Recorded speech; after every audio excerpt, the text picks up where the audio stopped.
This time I come not on behalf of the Necromancer Guild, but in the name of the king.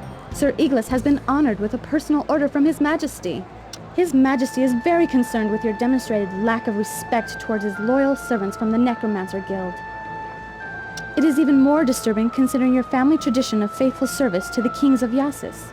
However, at the same time, His Majesty is pleased with your success in the Orc campaigns.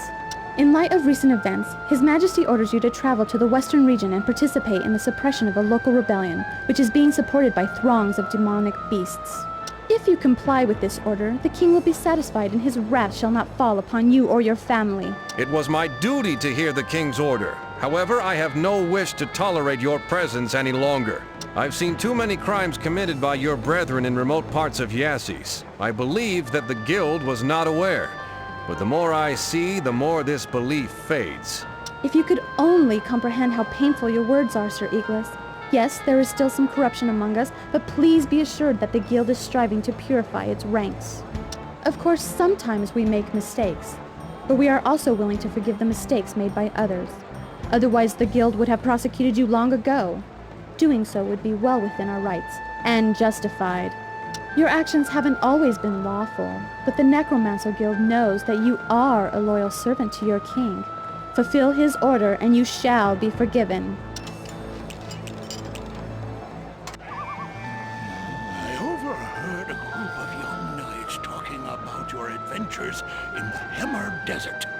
Your friend Iglis and you are becoming famous on Yassis. I believe your fame is the only obstacle that keeps the necromancers from declaring you traitors, spies, or something of that sort in order to prosecute you. Now stay alert.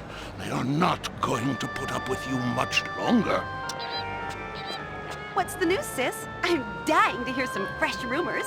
Oh, lots of things are going on. People say that a knight has found all 3 of the fallen stars and put them together.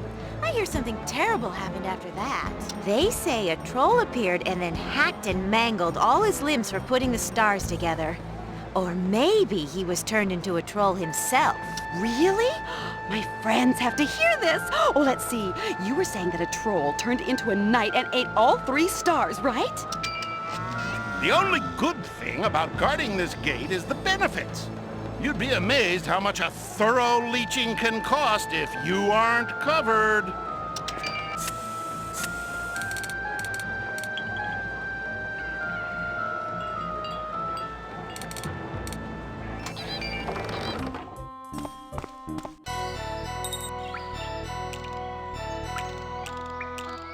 A lot has changed in this world, and more changes are coming. Just yesterday, I couldn't imagine accepting help from people, but today, I'm almost begging for it. Some time ago, I beg your pardon, from the human point of view, it would be time immemorial. Anyway, Eskel, the greatest of war leaders of all time, was killed in battle.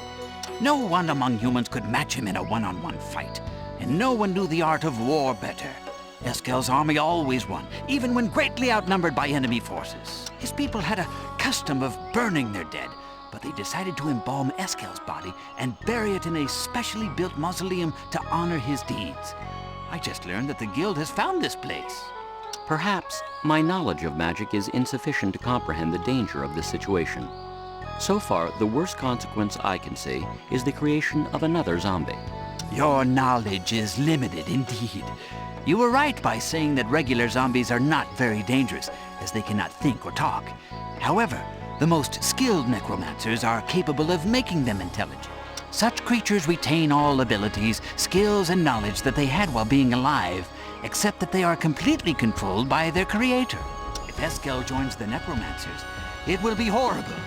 You humans must prevent this by protecting his mausoleum from the necromancers at all costs. We understand you, Elf. Eskel's remains shall not be disturbed. There's nothing nicer to the eye than the gentle swinging of the tree branches and the emerald green of the leaves. Still, some of us leave the ancient woods seeking new knowledge of the Alads. One of our scientists became so absorbed in his study of the orcs that he decided to move to the desert a while ago. We now call him the orcologist. A strange decision indeed.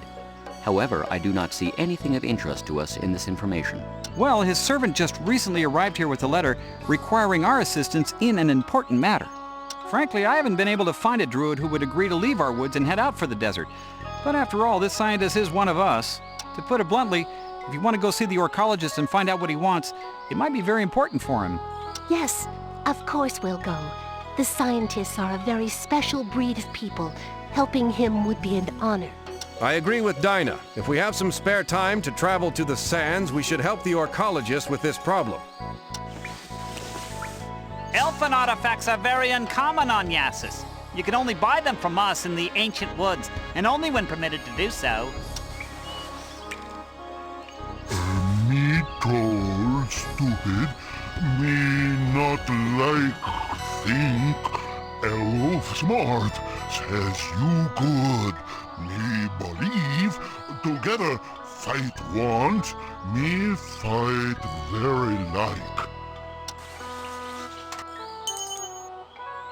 The secret of making our ale has been passed from father to son for centuries. No one outside the family knows our secret, but all honored guests can have as much ale as they want. I already know of your previous exploits. Come in and prepare yourself for future battles.